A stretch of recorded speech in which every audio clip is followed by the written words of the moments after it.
Alhamdulillah pada kesempatan hari ini kita diberikan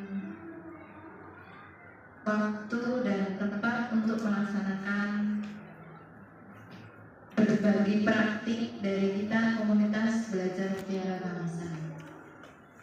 Berbagi praktik baik pada hari ini yaitu diseminasi modul 14 budaya positif kepada guru SMP Negeri 1 Sangatau Utara oleh Ibu Eko Sundari Ahadiatun SPD MPD, calon guru penggerak angkatan ke-11.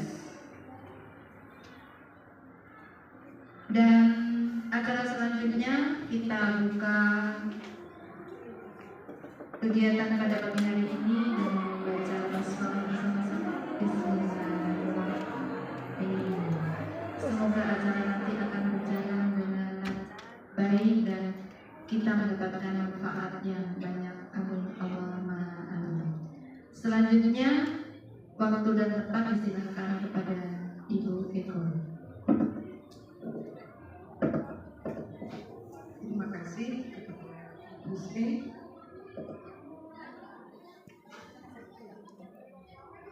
Assalamualaikum warahmatullahi wabarakatuh. Yang saya hormati ibu-ibu guru SMP Negeri 1 Sangatau Utara. Alhamdulillah pada pagi hari ini puji dan syukur kita panjatkan kepada Allah SWT yang telah melimpahkan nikmatnya kepada kita sehingga saya bisa melaksanakan kegiatan diseminasi ini. Baik Bapak Ibu sekalian, hari ini saya akan melakukan diseminasi praktek baik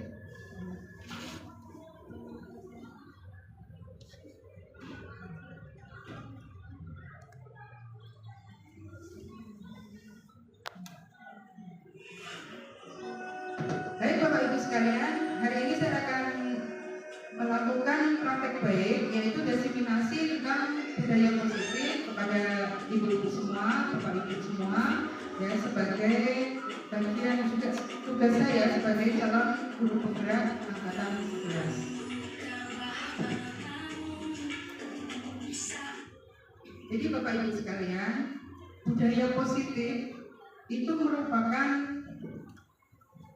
sebuah budaya yang harus dikembangkan di sekolah, budaya yang baik yang dikembangkan di sekolah. Kenapa budaya positif ini begitu penting di sekolah? Ya, karena memang bagaimana filosofi dari Bapak Ki Hajar Dewantara, ya, Bapak pendidikan kita, beliau telah menyampaikan bahwasanya kita sebagai pendidik itu tugasnya adalah menuntun murid sesuai dengan kodratnya untuk mencapai kebahagiaan dan keselamatan yang setinggi-tingginya.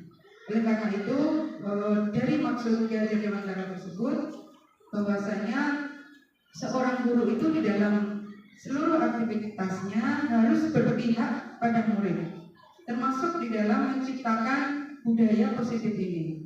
Jadi budaya positif itu, kenapa harus membangun budaya positif? Karena budaya positif itu untuk menumbuhkan lingkungan yang positif, melakukan refleksi atas penerapan disiplin yang dilakukan selama ini di lingkungan kita. Bagaimana strategi kita dalam praktek disiplin tersebut? Apakah kita sungguh-sungguh menjalankan disiplin atau kita melakukan sebuah hukuman? Jadi kalau saya mempelajari modul ini, semakin saya mempelajari modul ini, semakin saya itu merasa bersalah. Ternyata banyak sekali kesalahan-kesalahan yang kita lakukan di dalam praktek-praktek merestitusi atau memperbaiki kasus-kasus indisipliner siswa. Kita cenderung, terutama saya ya, cenderung sering menghukum anak, cenderung sering merasa membuat anak itu melakukan penyesalan, sering membuat anak itu justru semakin terpuruk ya. Nah, disinilah saya merasa begitu pentingnya ya kita itu belajar budaya positif ini. Karena itu budaya positif ini perlu untuk didiseminasikan, disebarkan kepada semua orang dan terutama dari guru-guru agar kita semua sedikit bisa merubah bagaimana kita dalam menjalankan restitusi atau dalam memberikan penyelesaian terhadap kasus anak-anak. Nah, ada beberapa hal yang dibicarakan di dalam budaya positif. Yang pertama itu adalah perubahan paradigma belajar. Kemudian disiplin positif itu sendiri, nilai kebajikan, kemudian dasar kebutuhan dasar manusia, motivasi perilaku manusia, posisi kontrol guru dan keyakinan kelas serta segitiga restitusi. Nah, Bapak Ibu semua, dalam pembelajaran dengan paradigma baru ini ya, jadi paradigma kita atau mindset kita itu perlu dirubah dalam melakukan pembelajaran. Pembelajaran dengan paradigma baru ini merupakan pembelajaran yang dirancang berdasarkan prinsip pembelajaran berdiferensiasi, sehingga para peserta didik belajar sesuai kebutuhannya berdasarkan tahap perkembangan sesuai dari psikologi modern dan mewujudkan profil pelajar Pancasila. Jadi harapannya kita bisa mewujudkan profil pelajar Pancasila. Oleh karena itu, untuk mewujudkan itu perlu kita rubah mindset kita agar anak-anak itu tumbuh menjadi anak-anak profil pelajar Pancasila. Kemudian ini miskonsepsi ya, kesalahan-kesalahan dalam kita melakukan teori kontrol. Jadi ilustrasinya guru mengontrol murid. Ilusi ya, ilusi bahwa semua penguatan positif, efektif dan bermanfaat. Ilusi juga bahwa kritik dan membuat rasa bersalah mampu menguatkan karakter. Ilusi juga bahwa orang dewasa berhak memaksa. Nah ini ya, sering yang kita lakukan, posisi kita itu mengontrol siswa, padahal kita tidak bisa mengontrol siswa, kemudian memaksa siswa, dan juga tidak bisa kita itu terus mengkritik dan membuat rasa bersalah pada siswa atau pada orang lain. Jadi kesalahan-kesalahan yang sering terjadi terhadap teori kontrol. Kemudian bagaimana mengubah paradigma stimulus respon ke pendekatan teori kontrol. Nah ya, stimulus responnya, realitasnya, kebutuhan kita sama. Kita sering menganggap bahwa kebutuhan murid dan kita itu sama.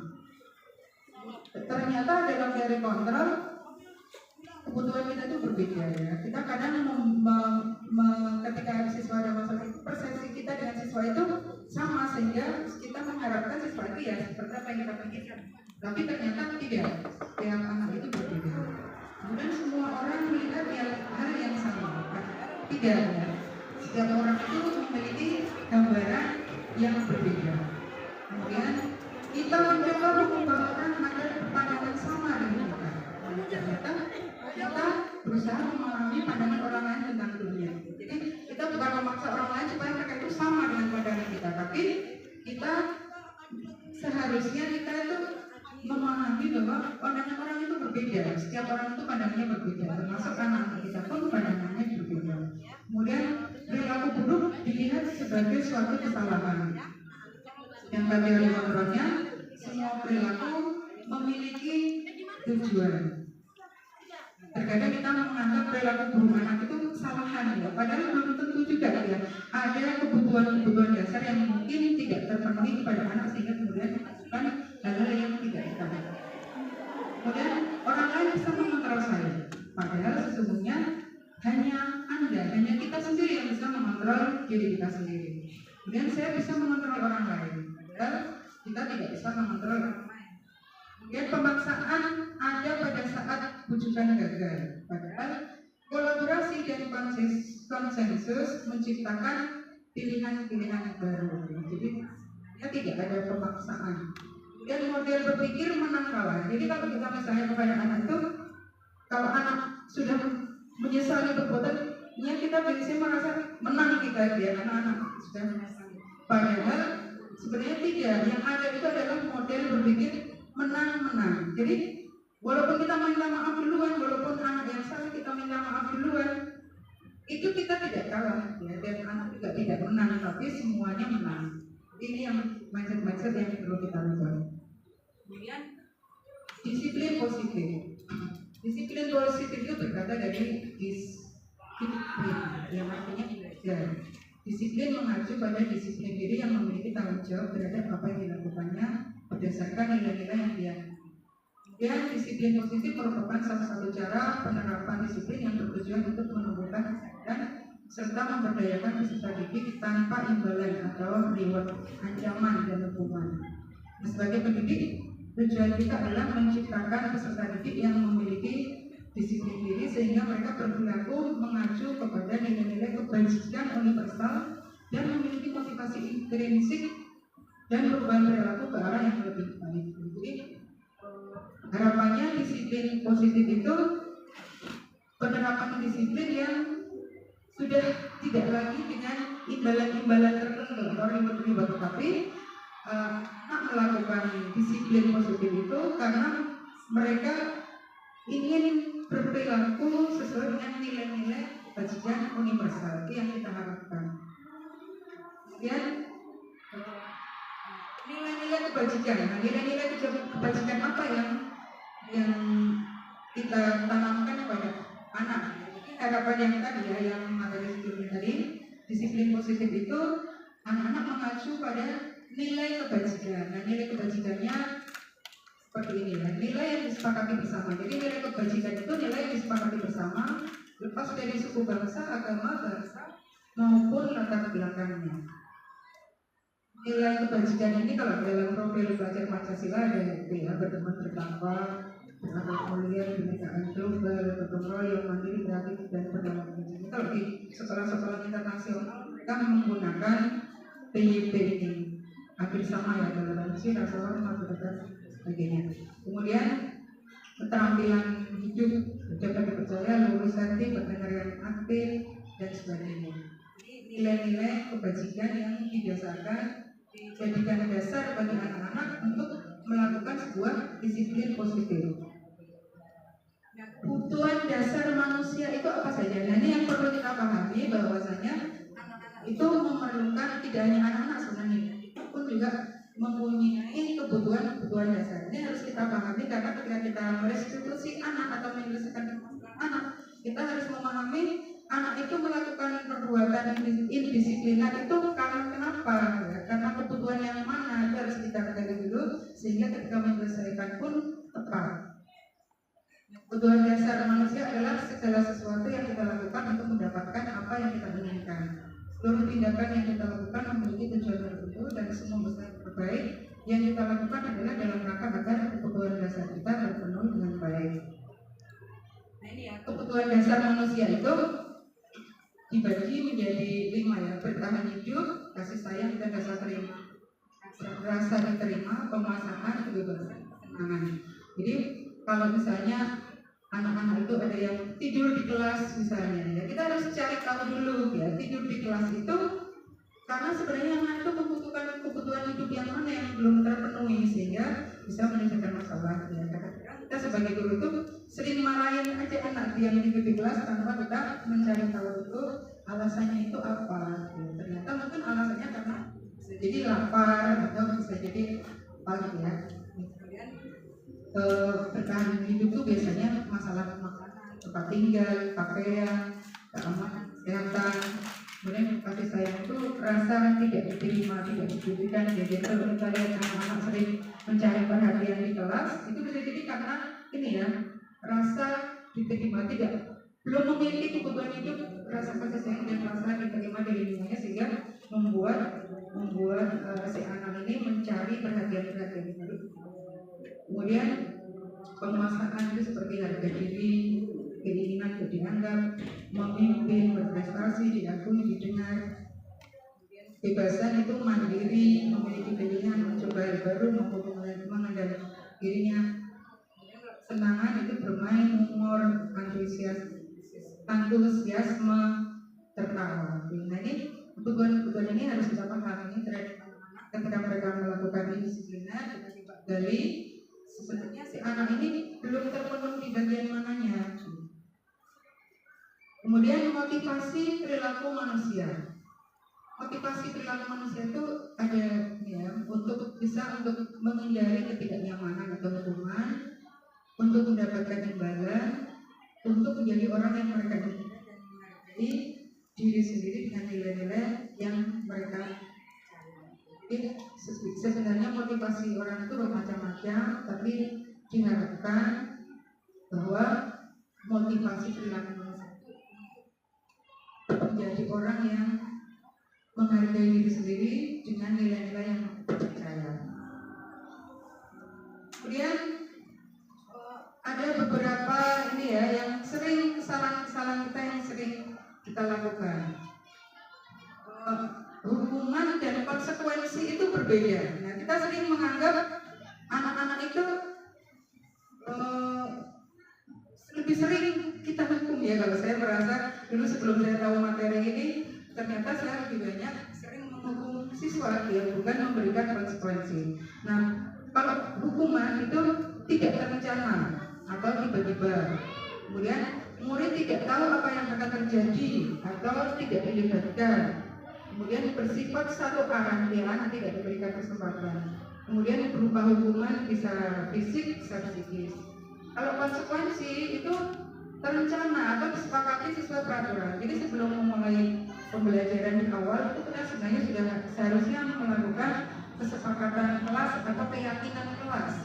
Keyakinan kelas ini akan dijadikan acuan ketika nanti anak-anak melakukan indisipliner. Kemudian mereka juga sudah paham kalau indisipliner itu yang mereka lakukan, mereka akan mendapatkan konsekuensi sesuai dengan yang disepakati. Jadi anak pun juga merasa tidak memberontak ketika misalnya diberikan konsekuensi karena itu sudah hasil kesepakatan bersama. Kemudian murid tetap dibuat tidak nyamannya, tetap anak tidak nyaman, tapi tidak nyamannya itu karena memang sudah konsekuensi bersama yang sudah disepakati bersama. Kemudian sikap guru selalu memonitor murid. Dan restitusi itu penyelesaian masalah ya. Proses menciptakan kondisi bagi murid untuk memperbaiki kesalahan. Kemudian proses kolaboratif yang mengajarkan murid untuk mencari solusi sendiri. Jadi restitusi itu kita diajarkan untuk melakukan proses memperbaiki kesalahan, tapi anak sendiri memberikan solusinya. Jadi kita tidak yang kamu harus begini ya, tapi anak diminta apa solusinya yang harus kamu lakukan sendiri, kemudian memberikan solusi. Kemudian ada yang posisi kontrol guru ya, sebagai penghukum. Ini yang sering kita lakukan ya, penghukum, pembuat merasa bersalah, teman, pemantau dan manajer. Nah, contoh-contoh itu ini contoh penerapan 5 posisi kontrol. Terus ketika siswa tidak memakai atribut lengkap saat upacara, hormat bendera selama sejak, ternyata itu adalah sikap kontrol, penerapan kontrol sebagai penghukum ya, yang sebenarnya itu memang tidak tepat. Kita sebagai guru untuk melakukan kontrol sebagai penghukum. Kemudian kata-kata berapa kali ibu bapak harus memberitahu kamu selalu mengecewakan kita. Itu membuat merasa bersalah. Itu pun juga sebenarnya tidak disarankan atau sebenarnya tidak baik untuk dilakukan seorang itu sampai kemudian membuat siswa bersalah. Kemudian sebagai teman, ayo dong ikuti peraturan, tolong bantu bapak ibu ya, sekali ini saja. Ya sudah, tidak apa-apa, lain kali jangan berbuat seperti ini lagi. Ini sebagai teman, ini yang masih bisa digunakan. Kamu sudah melanggar peraturan sekolah, kamu tahu konsekuensinya. Pelajaran kamu beri atributnya edukasi dan jangan diulangi lagi. Pemantau. Kemudian yang terakhir adalah manajer. Apakah kamu tahu kesalahanmu? Kira-kira bagaimana kamu memperbaiki kesalahanmu? Diharapkan seorang guru itu mampu menjadi seorang manajer, ya. Jadi menanyakan kesalahanmu di mana, kemudian apa solusinya, bagaimana kamu cara memperbaikinya. Yang diharapkan seorang guru itu menjadi manajer. Ada beberapa hal yang ini ya kita jawab bersama-sama. Kalau ada kata-kata saya rasa kecewa Bapak Ibu nih? Posisi kontrol yang mana?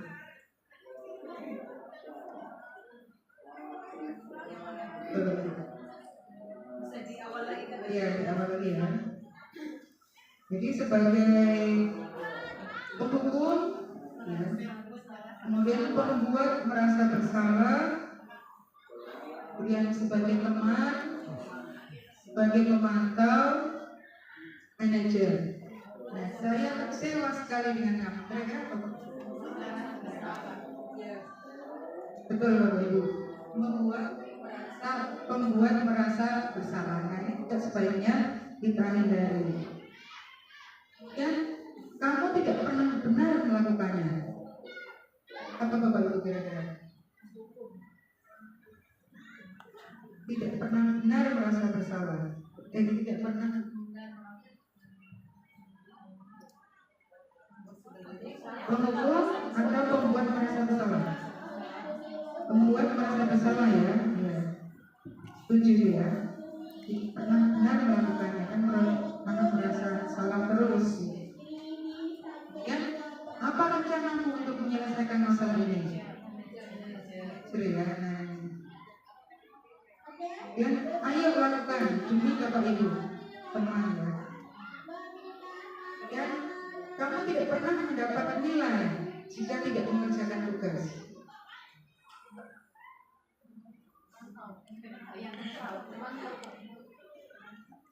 Pemantau. Coba kita lihat lagi pemantau.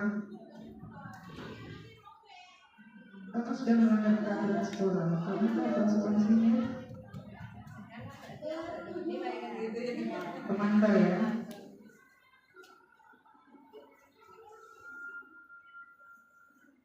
Nah, sekarang keyakinan kelas. Nah, ini juga bagian penting juga dari budaya positif. Jadi setiap kita di awal semester atau awal tahun ajaran baru, sebaiknya kita membuat keyakinan kelas. Cuma ternyata selama ini saya salah juga ya.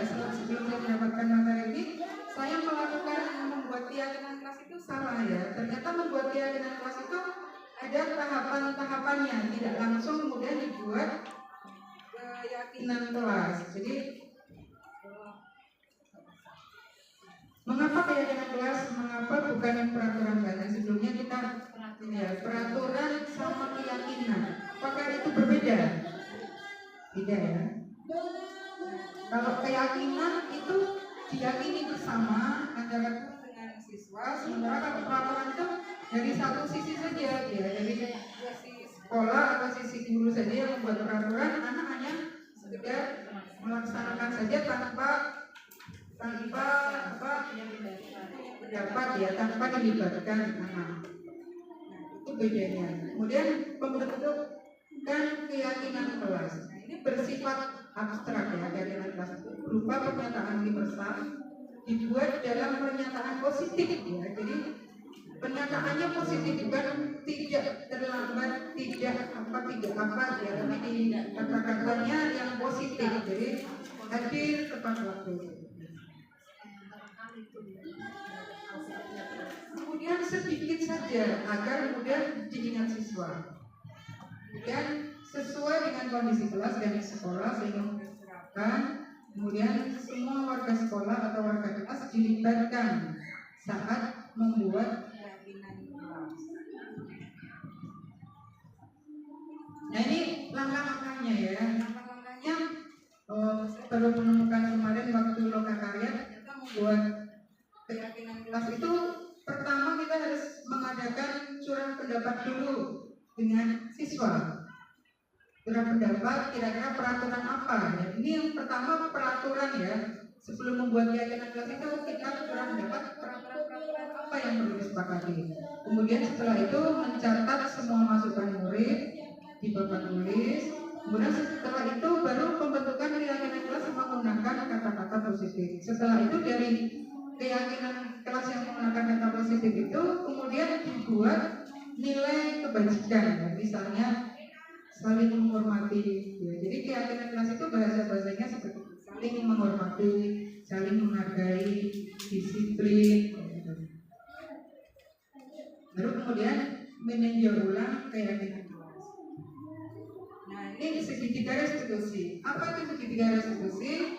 Yaitu proses dialog yang dijalankan oleh guru agar dapat menghasilkan murid yang mandiri dan tanggung jawab. Ya. Jadi harapannya itu murid akan mandiri dan tanggung jawab. Segitiga restitusi itu terdiri dari 3 ya, namanya segitiga, maka terbentuk segitiga yaitu langkah-langkah sebenarnya. Langkahnya yaitu menvalidasi tindakan yang salah, menanyakan keyakinan kelas, kemudian menstabilkan identitas. Jadi ketika melakukan restitusi atau melakukan penyelesaian terhadap kedisiplinan anak, yang pertama adalah menstabilkan identitas. Seperti apa? Berdasarkan prinsip membuat kesalahan adalah bagian dari proses pembelajaran. Jadi menganggap bahwa kesalahan anak itu proses dari pembelajaran. Ya, jadi kita jangan menjadikan anak itu sebagai kesalahan yang terus menerus. Nah ini sebenarnya bagi saya itu sebuah hal yang menokok gitu ya bagi saya sendiri, karena selama ini saya sendiri dulu seperti itu gitu ya. Tapi begitu saya mendapatkan ini, ternyata banyak yang harus dirubah ya dari saya terhadap sikap-sikap saya terhadap. Nah yang diantaranya kata-katanya adalah mengatakan berbuat salah itu wajar. Kemudian kita sampaikan juga bahwa tidak ada manusia yang sempurna. Kemudian ibu bapak juga pernah kok melakukan itu. Kemudian ibu bapak tidak mau mencari siapa yang salah, tapi ibu bapak ingin mencari solusi dari permasalahan ini. Kemudian kamu berhak merasa begitu. Karena dengan kita menstabilkan identitas dulu, anak itu akan terbuka. Tapi ketika kita sudah menghukum, mengejar kesalahannya itu, anak sudah menutup diri, dia tidak mau membuka diri untuk menyampaikan hal-hal yang sebenarnya jadikan upaya untuk menyelesaikan masalah itu. Yang pertama. Kemudian yang kedua, setelah itu validasi tindakan yang salah. Nah, berdasarkan prinsip setiap perilaku berupaya memenuhi suatu kebutuhan tertentu. Jadi tujuannya untuk memenuhi kebutuhannya. Setelah tadi menstabilkan tadi, kemudian kita kuat kebutuhan apa sebenarnya pada si anak itu yang belum terpenuhi. Kamu pasti punya alasan mengapa melakukan itu, atau dengan kata-kata padahal kamu bisa melakukan yang lebih dulu dari ini ya. Atau kamu patut bangga karena telah melindungi sesuatu yang penting buatmu. Atau kamu melakukannya karena mempertahankan sesuatu yang penting bagimu. Ini validasi tindakan yang salah. Atau bisa juga dengan mengatakan tidak apa-apa, setiap orang pernah melakukan. Kemudian berdasarkan prinsip teori kontrol, pada dasarnya kita termotivasi secara instintif, menanyakan keyakinan. Jadi anak-anak diminta untuk menyebutkan apa keyakinan kelas kita, nilai apa yang telah disepakati bersama, seperti apa gambaran sebuah kelas yang ideal menurut kamu. Kamu ingin menjadi seperti apa ya? Atau kita tanyakan, kamu melanggar keyakinan kelas yang mana? Lalu apa solusinya? Menanyakan keyakinan. Nah ini saya melakukan simak ya apa yang setelah saya lakukan.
apa namanya, awalnya saya menyampaikan dulu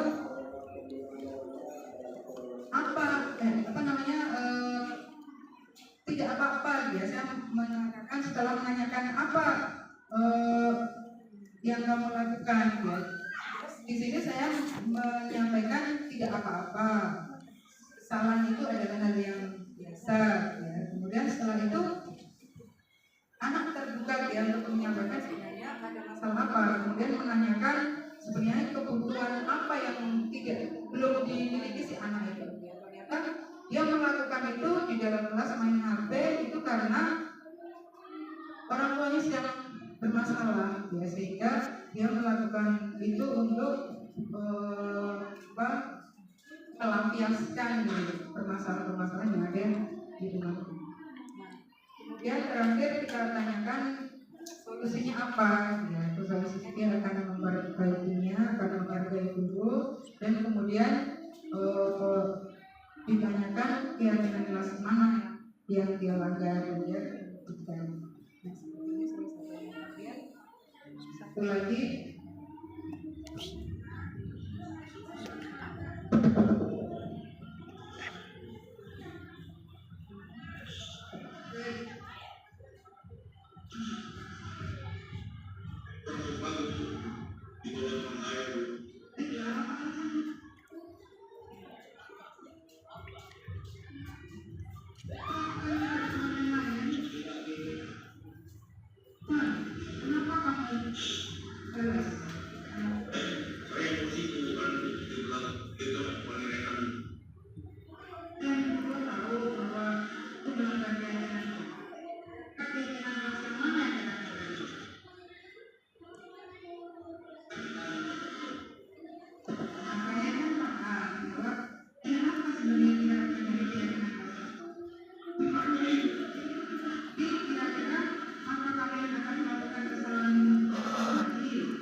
Bapak Ibu, itu restitusi yang saya coba lakukan ya, simulasi yang saya coba lakukan. Jadi yang pertama itu kita membuka dulu supaya anak itu mau membuka diri ya, dengan cara kita dengan setiap orang itu punya kesalahan. Kesalahan itu hal yang wajar dengan kita. Kemudian menentukan solusinya. Ini sebenarnya ada satu yang tinggalan ya, si anak bukan solusinya. Tadi si anak bukan solusinya itu dengan minta maaf. Nah, demikian Bapak Ibu tentang segitiga restitusi ya, yang ini sedang lagi tren ya. Awalnya saya juga tidak tahu sebut segitiga restitusi itu ternyata seperti ini. Mudah-mudahan ketika memang ini kita terapkan ke anak-anak, itu harapannya anak-anak benar-benar menjadi anak-anak yang mandiri dan bertanggung jawab ya, menjadi anak-anak yang mampu untuk menjadi anak yang berkarakter ya, profil pelajar Pancasila. Di penutup dalam penerapan disiplin positif ini, hendaknya guru memiliki standar kepribadian profesional dan sosial yang baik, di mana guru mampu merefleksikan dirinya dalam posisi kontrol saat ini. Bagaimana perjalanan dirinya sebagai among atau sebagai manajer yang menuntun murid-muridnya menjadi insan yang mandiri, merdeka, bertanggung jawab sesuai dengan standar pendidikan nasional. Baik Bapak Ibu, ada yang mau ditanyakan?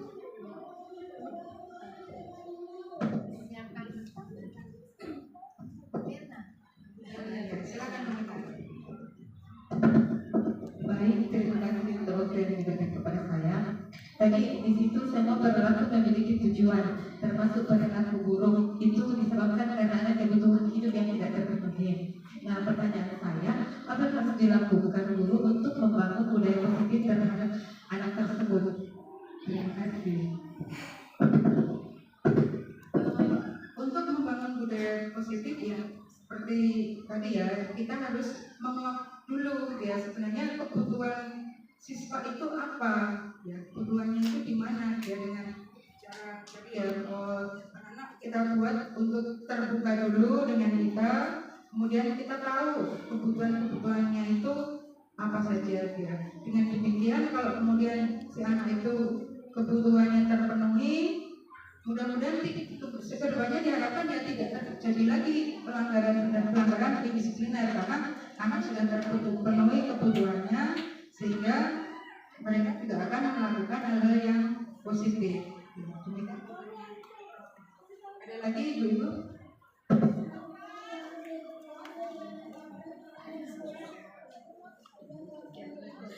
Silakan ibu.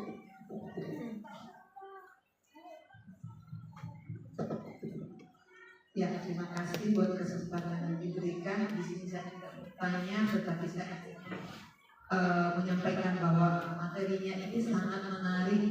Yang awalnya kita belum tahu seperti apa ya, membuat keyakinan kelas, apa bukan peraturan kelas, tetapi harus keyakinan kelas dan menentukan segitiga restitusi itu bagi kita masih hal yang baru. Kita diseminasi ini membuka wawasan kita, membuka pengetahuan kita, untuk memberikan kita masukan untuk mendidik anak kita ke depan ini untuk lebih baik lagi, bahwa setiap individu itu kita melihat jangan hanya guru-guru memberikan hukuman ketika anak berbuat salah kita langsung menghukum, tetapi kita harus mencari apa penyebabnya, karena setiap dikatakan tadi 5 kebutuhan dasar manusia ketika itu terpenuhi maka anak tidak akan berperilaku menyimpang. Ya, sekali lagi terima kasih Bu Eko buat materinya.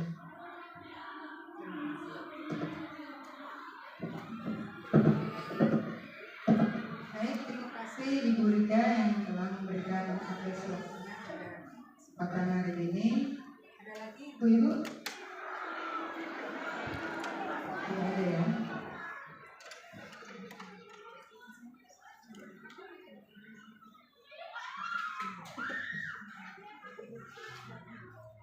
Baik Ibu, terima kasih banyak atas kesempatannya untuk menghadiri acara ini, telah meluangkan waktu untuk menghadiri diseminasi saya ini. Mudah-mudahan kita semua bisa menjadi guru-guru yang diharapkan sesuai dengan apa yang disampaikan oleh filosofi Ki Hajar Dewantara itu ya. Kita menuntun murid ya untuk sesuai kodrat, untuk kebahagiaan dan keselamatan yang setinggi-tingginya. Jadi harapannya murid itu akan bahagia dan selamat setinggi-tingginya. Demikian saja yang saya sampaikan. Sekali lagi terima kasih atas kehadiran pagi hari ini. Mohon maaf apabila penyampaian saya punya hal yang kurang berkenan. Saya akhiri. Wassalamualaikum warahmatullahi wabarakatuh. Selamat pagi.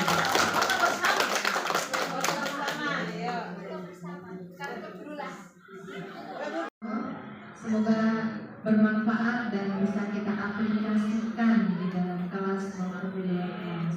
Baiklah, acara ini kita tutup dengan baca hamdalah bersama-sama. Demikian, mari kita foto bersama dan saya akhiri. Assalamualaikum warahmatullahi wabarakatuh. Selamat pagi.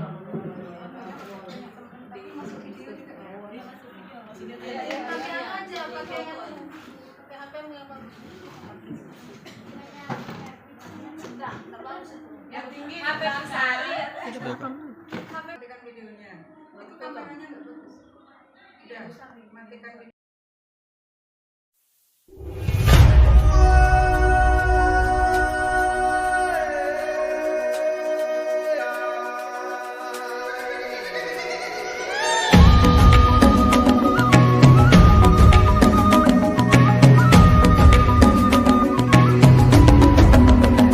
Bangun dan bukalah matamu, saatnya meraih mimpimu.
melanggar keyakinan kelas? Iya Bu, Kira-kira keyakinan kelas mana yang kamu langgar? menghargai orang yang sedang berbicara.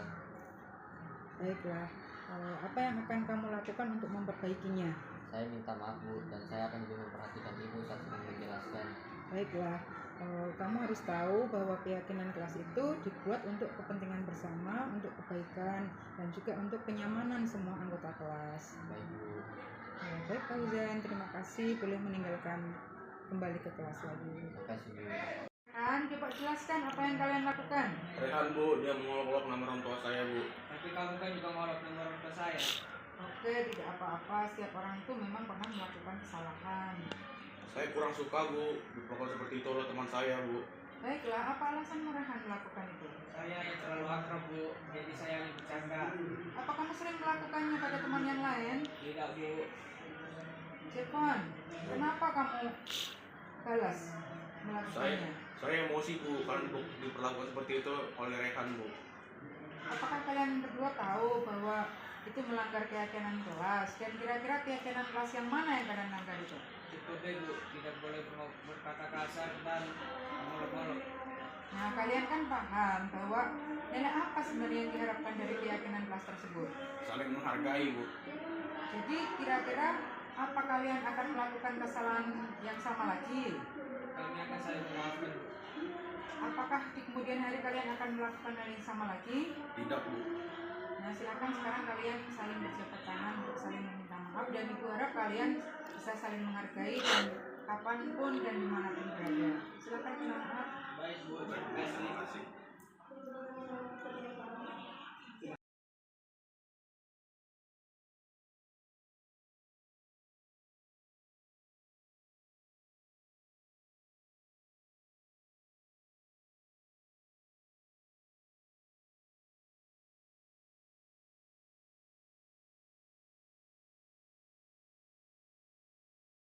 Warahmatullahi wabarakatuh.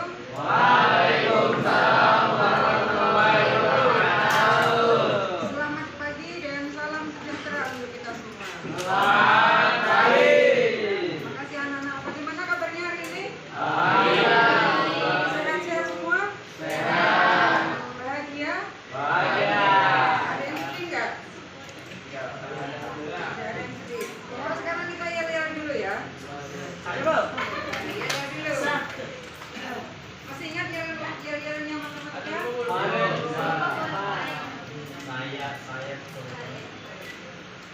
Saya coba.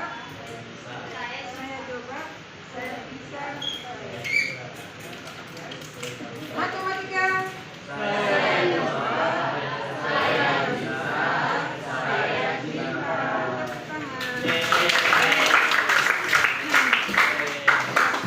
Nah, hari ini anak-anak kita akan membuat keyakinan kelas.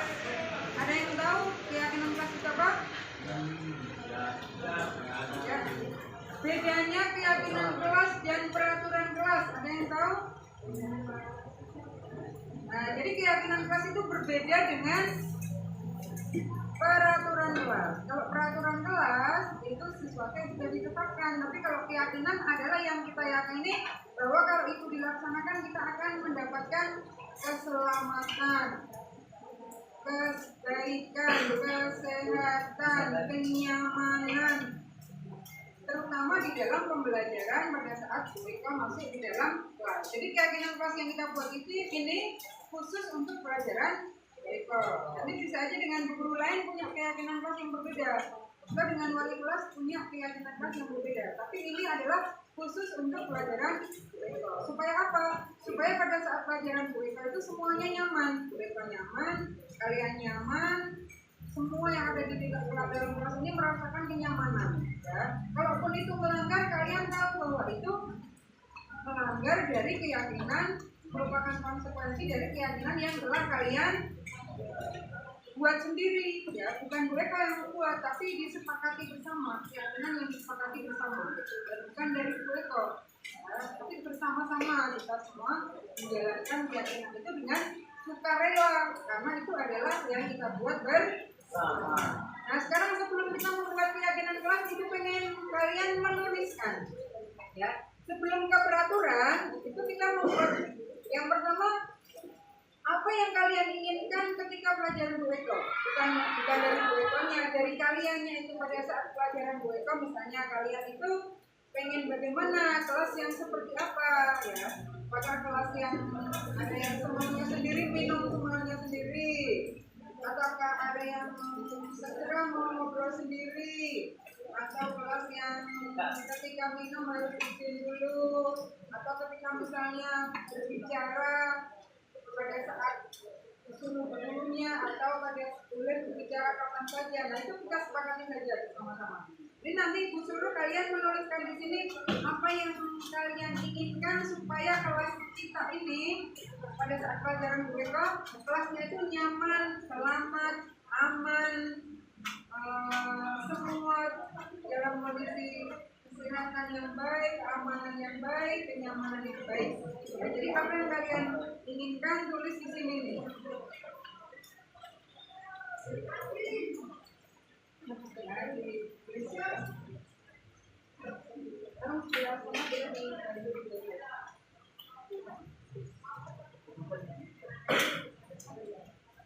Ditulis, tidak ada yang salah, semuanya benar yang ditulis itu. Tidak usah tulis nama. Tulis apa aja yang menurut kalian namanya. Menurut kalian itu membuat nyaman di kelas kita, itu ditulis ya.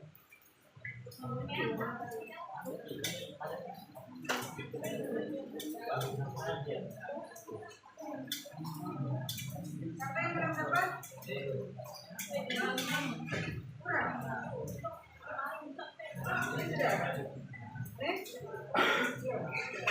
Silakan ditulis, terus ditambah di papan tulis.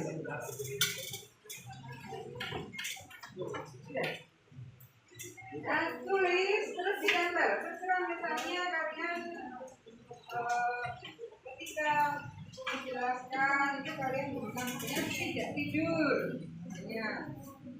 Kalian ya itu terutama dari kalian bukan dari kuliahnya ya. Kalian yang ingin kalian lakukan pada saat pembelajaran WIPO itu kalian misalnya tidak tidur, tidak makan, tidak terlambat masuk kelas, misalnya tidak meninggalkan kelas pada saat pelajaran.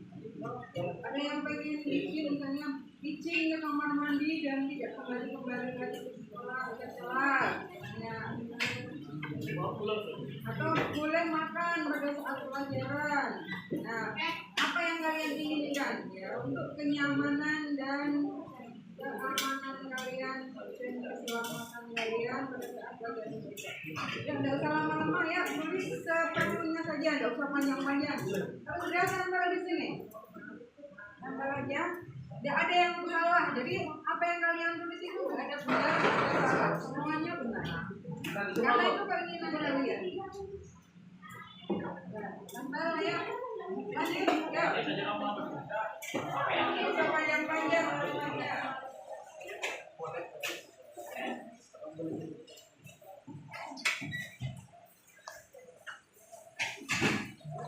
Ya, tidak usah dibaca banyak-banyak.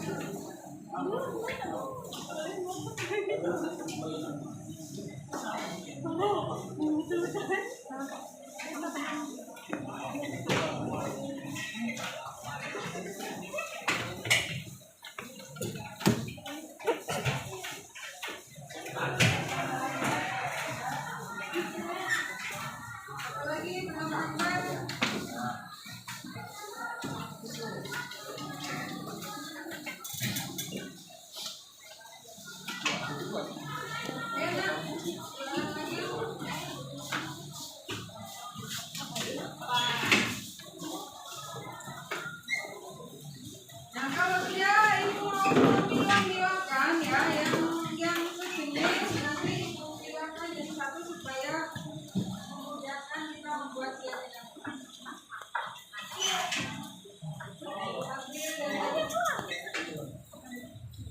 Tidak makan pada saat jam pelajaran. Tidak keluar-keluar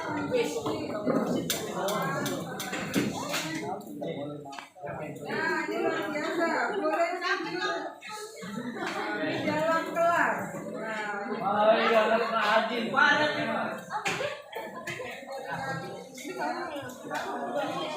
Yang sudah sudah melakukan tidak makan saat jam pelajaran.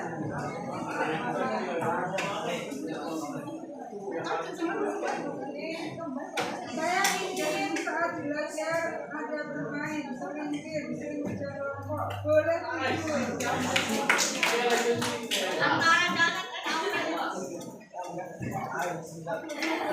Tidak terlambat masuk kelas.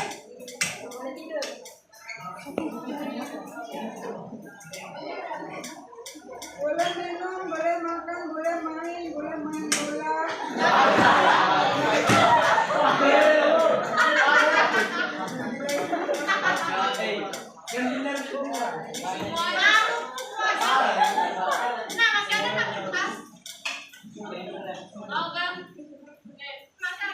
Saya ingin kondisi belajar dengan tenang dan tertib.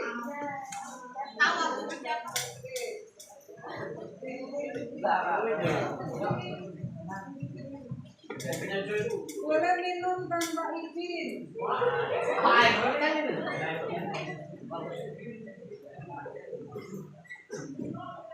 Boleh makan dan minum di kelas.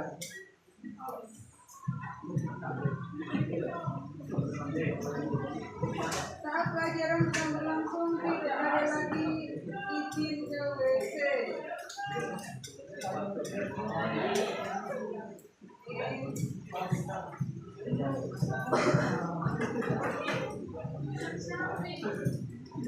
Tidak boleh tidur saat pelajaran.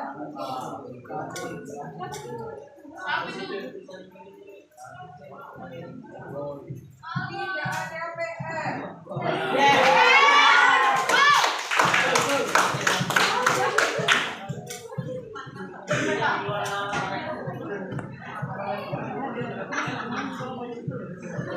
Membolehkan minum.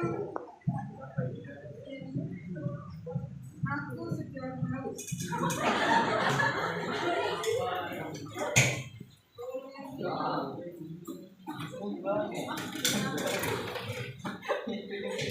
Terciptanya kondisi kelas yang bersih dan terawat.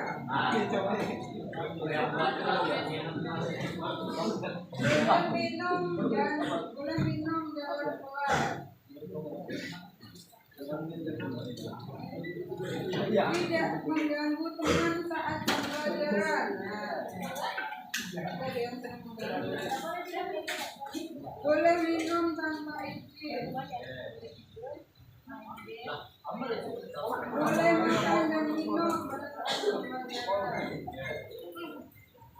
Boleh minum dalam kelas tanpa izin. Saat yang pelajaran kelas harus tertib dan tenang.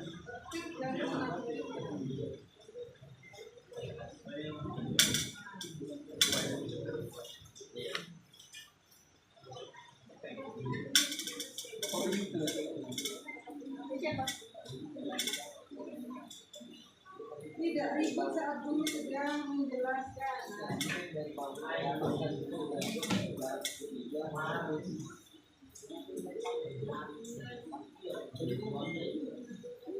Izin ketika ingin melakukan sesuatu seperti makan dan minum.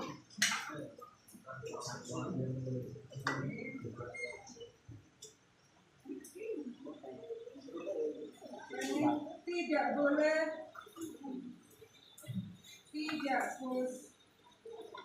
saat jam pelajaran, tidak bolos saat jam pelajaran.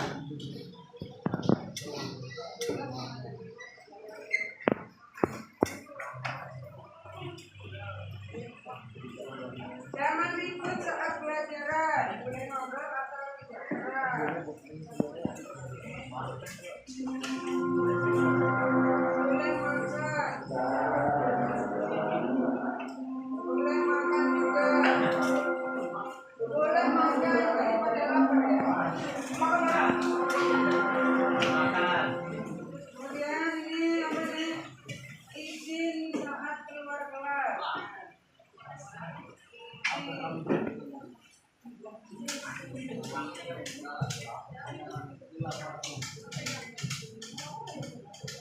Boleh makan. Izin ketika ingin makan dan minum.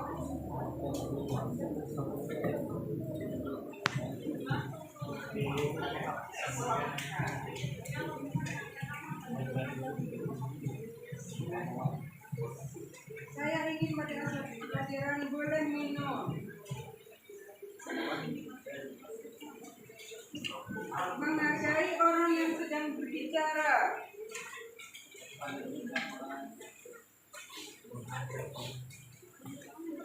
Saya ingin ada bermain, tidak terlambat masuk kelas, tidak boleh makan, tidak terlambat. Nah, baik, jadi dari sini setelah kita dapatkan dari kalian, setelah kita pilah-pilah, sekarang kita buat keyakinan bersama-sama dari hasil ini ya. Yang pertama tentang masalah tidur.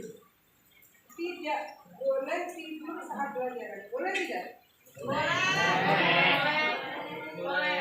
Kira-kira bagaimana kalau misalnya itu menjelaskan atau kita pembelajaran terus kalian tidur? Kira-kira kalau kalian seperti itu terus dibolehkan terus kalian itu seperti itu terus sampai lulus nanti, kira-kira apa yang kalian dapatkan? Ada nggak yang didapat? Rugi tidak? Apakah seperti itu kita jadikan keyakinan kelas? Apakah ada yang setuju boleh tidur itu dijadikan keyakinan kelas? Yang yes apa? Yang yes? Berarti itu konsekuensinya kalau misalnya nanti tidak bisa mengerjakan soal-soal ujian, itu konsekuensinya. Kenapa? Karena dia mau dengan peraturan itu. Kira-kira layak tidak memberikan kenyamanan tidak kalau tidur di dalam kelas itu? Ya, kalau tidak, apakah itu juga jadikan keyakinan kelas? Ya, karena konsekuensinya akan berbahaya bagi kalian. Kalian tidak akan mengerti apapun ketika dijelaskan dalam kelas karena kalian.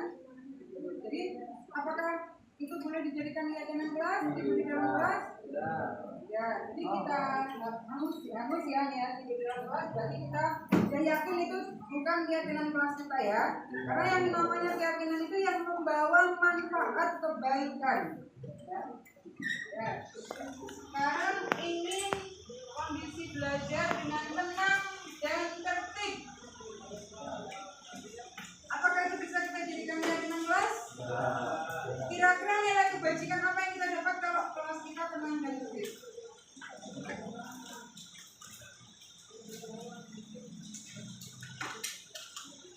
Atau dengan bahasa lain, boleh juga yang ini. Tidak ribut pada saat pelajaran, tidak ngobrol, menghargai orang yang sedang berbicara. Kira-kira bahasa mana yang cocok?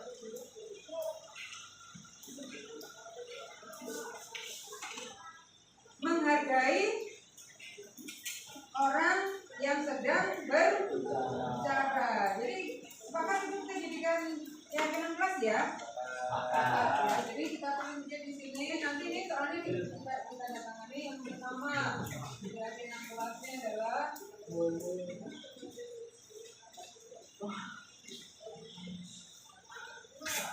yang pertama menghargai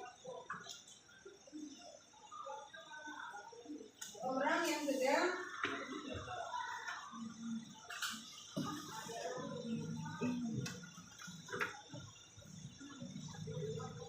bicara. Siapa orang yang sedang bicara?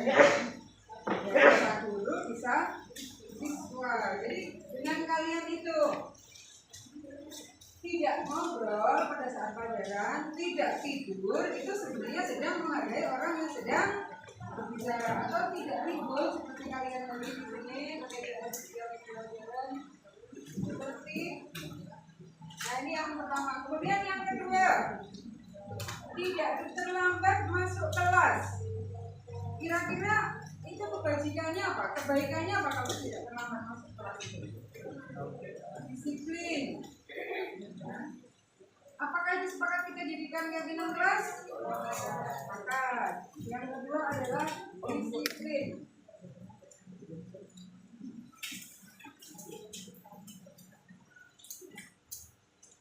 Kemudian ini sudah izin ketika melakukan sesuatu. Coba ibu tanya, banyak yang tidak perlu izin atau yang merasa makan dan diboleh makan dan minum. Coba bisa dibayangkan kalau misalnya kita pelajaran, terus aktivitas kerja kelompok, terus kalian sambil makan, sambil kerja kelompok, apakah kira-kira pekerjaannya selesai sambil makan? Selesai tidak? Tidak selesai. Apakah makanan itu kemudian membuat kelas jadi tertib? Apa jadi berhambur? Pekerjaannya jadi berhambur gara-gara makanan? Terganggu tidak? Kalau kita sambil makan, terganggu. Jadi apakah itu kita jadikan keyakinan kelas kalau sambil makan di kelas? Kalau minum bagaimana kalau minum? Boleh. Kalau minum sambil kerja, kira-kira bisa? Baik, kalau minum berarti kita jadikan boleh, tapi alangkah lebih baiknya kalau sebaiknya izin. Jadi kalau kita jadikan keyakinan kelas, kita sudah masuk belum disiplinnya nih? Makan dan minum di kelas itu. Sudah masuk.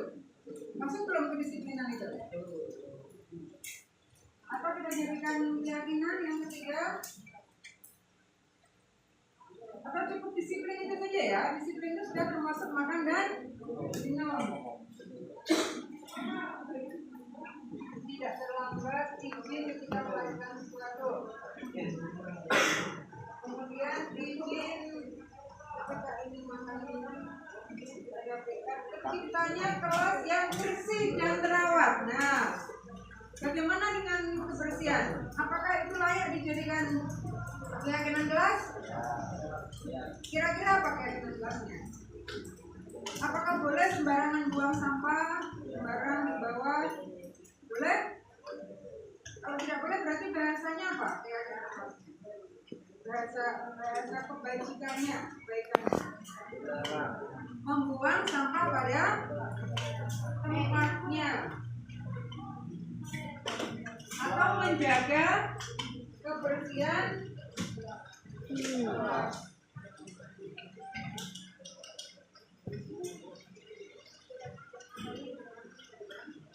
bagaimana ini sudah masuk semua nih ya.